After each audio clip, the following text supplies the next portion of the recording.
Hi guys, so this week I read Walt Whitman, Words for America by Barbara Curley and illustrated by Brian Selznick. I chose this book. I actually bought this, so I own this now. And I chose this book because Walt Whitman is definitely my favorite poet of all time.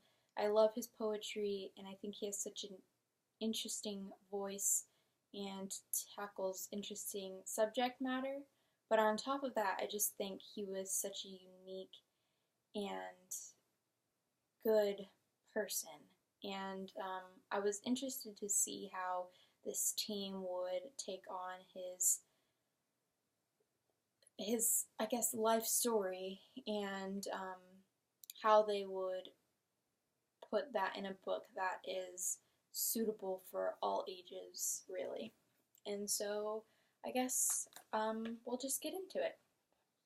So it starts talking about his formative years, and here is an illustration of Walt when he was a printer's apprentice.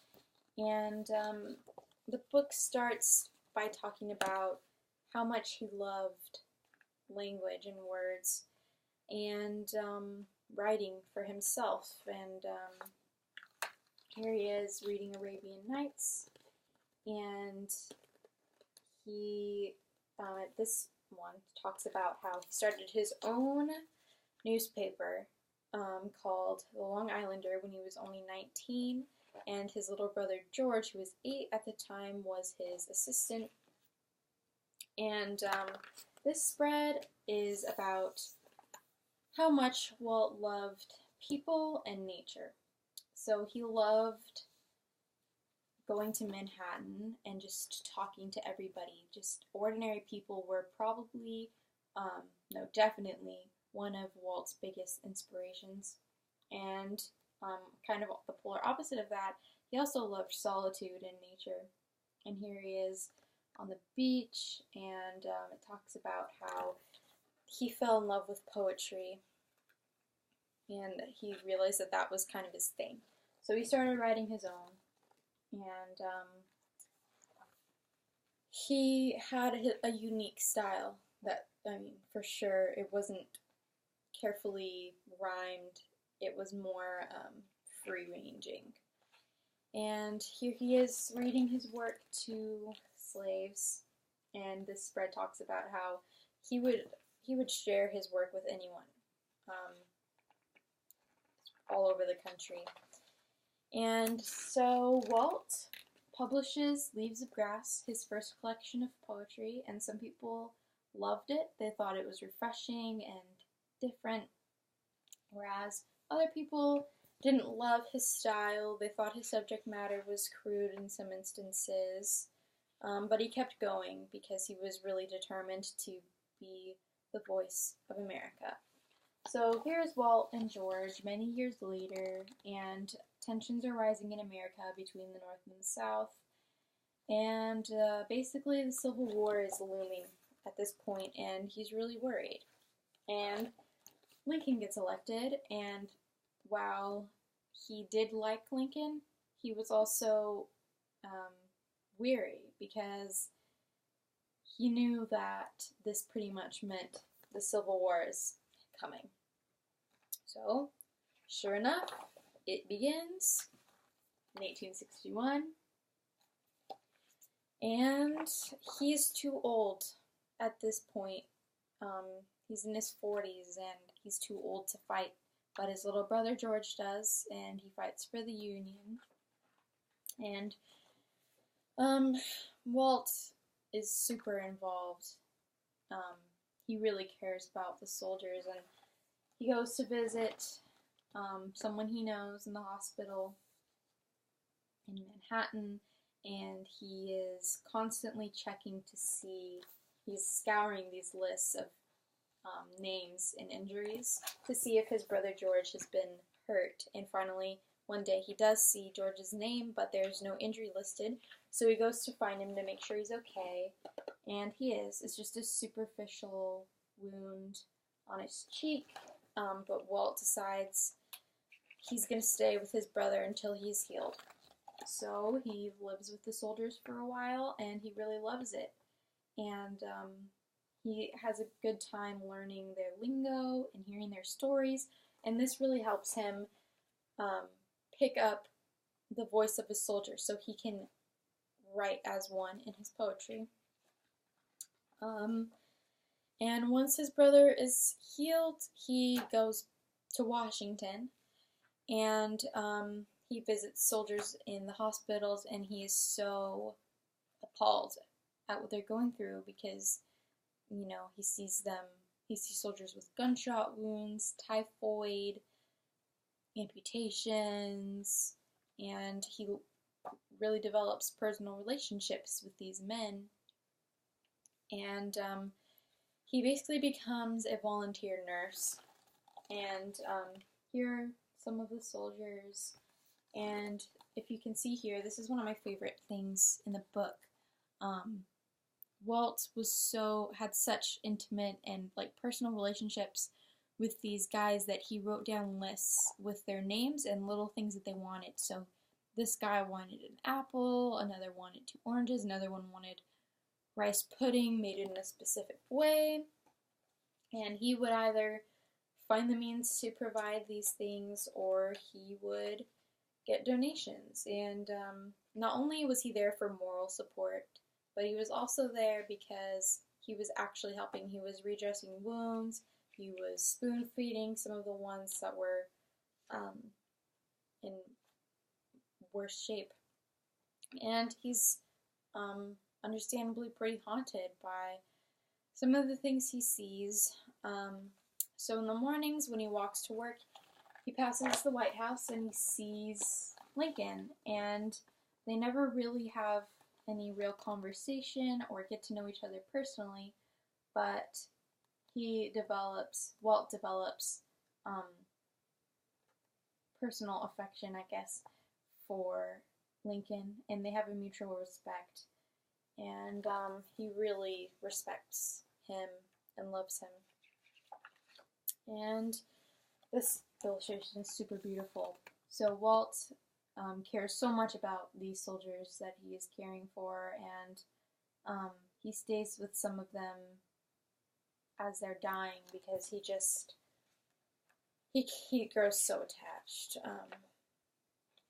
And here's a family of a soldier who has passed away, and this is a real letter that Walt wrote to a family, saying that he was with their son when he died, and he just wanted them to know that he wasn't alone, and that he really viewed him as a hero, even though America will not know his name, and that he respected him, and his love was with the family, which is really nice. So Walt is working so hard, and he's getting older, and he's exhausted at this point and sick. So doctor's orders, he has to rest. So he starts writing drum taps, which is his second collection of poems, I believe, and it's about the Civil War. It's Civil War poetry. And once he starts feeling stronger, he visits the soldiers again, and but pretty soon the war is over in 1865, and the Union wins, and he's super happy, and the whole country is super happy, until 5 days later, Lincoln dies. And Walt is really affected by this, and this spread talks about how in his grief he wrote, "Oh Captain, my Captain," and explains how that was inspired by Lincoln. And this is the last page of text, and it talks about how he finished Drum Taps, and it was published, and he got a lot of attention for it, and people really respected what he did for the soldiers in the hospitals, and they enjoyed his Civil War poetry. And here's the last spread. It says, "Whoever you are, now I place my hand upon you, that you be my poem." And it's super pretty. And I just think that's really nice example of how Walt really wanted to be and became the voice of America. And obviously, I think this shows that while it really focuses on um, Walt's and it talks a little bit about his younger years, but it mostly focuses on the Civil War and his place in it. And I think it really shows how caring and selfless he was, but also how passionate he was about people and nature and, of course, poetry. So yeah, I think this is such a great book, and that being said, I totally understand why it's a Sibert Medal honor book. Um, so some of the criteria I think it really nails is excellent, engaging, and distinctive use of language. Um, it's not too flowery, but it is really well said, this book. I mean, the diction is really great, and I appreciate Curly's use of language. And also excellent, engaging, and distinctive use of visual presentation. So I thought that the way the illustrations and text, the way they're laid out on the page varied was really nice. And an example that comes to mind immediately when I think of this category is, let me get to it, this one. So when Lincoln dies, this is the page explaining that. And of course, after the assassination, Whitman is really heartbroken because he just really loved and respected the president. And I love that the pages are black to show that this was a really dark time for America and Walt personally. And the illustration here with Walt writing his poem, "O Captain, My Captain," by candlelight in a dark room. I just think that is so beautiful and well done. And then clear, accurate, and stimulating presentation of facts, concepts, and ideas. I really like that this book incorporates actual quotes from Whitman, whether it be from his poetry or letters he wrote to people, and even like little notes he scribbled down. I just think that is a really nice way to actually show what Whitman was all about, both in Curly's own words and also in Whitman's own words as well. And then supportive features. So one of my favorite things about this book is at the end there is a really extensive author's note and illustrator's note section. This is like my favorite picture of Walt Whitman, and it basically inspired this book. And back here, since there are little excerpts of poems throughout, there are like, in some instances, the entire poem in the back, or if it's a longer poem, it'll be just excerpts of excerpts of the whole poem, like but longer than the ones in the actual book. So like full sections.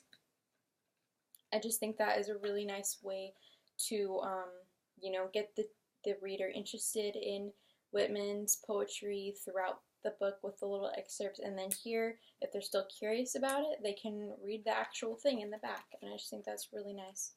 Oh yeah, and here in the back is a picture of his grave. It's super pretty.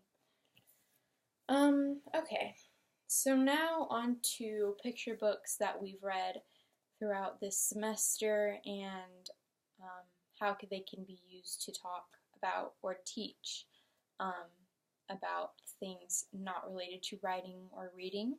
And the first one that came to mind was Anno's Counting Book, because obviously it's meant to teach numbers, like the seasons and the months and how they go together, etc. That's a pretty obvious one.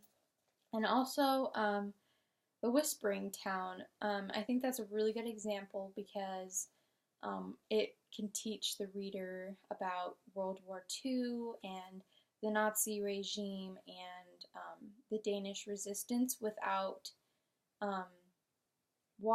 I mean, it's honest and accurate, but it's also not too much for a child to read. It's gives just the right amount of information and without being condescending. And yeah, I just think is a really good example of how you can teach a kid about something as horrific as the Holocaust, but kind of make it digestible in this form. Okay, so I'm going to talk now about George Washington's teeth.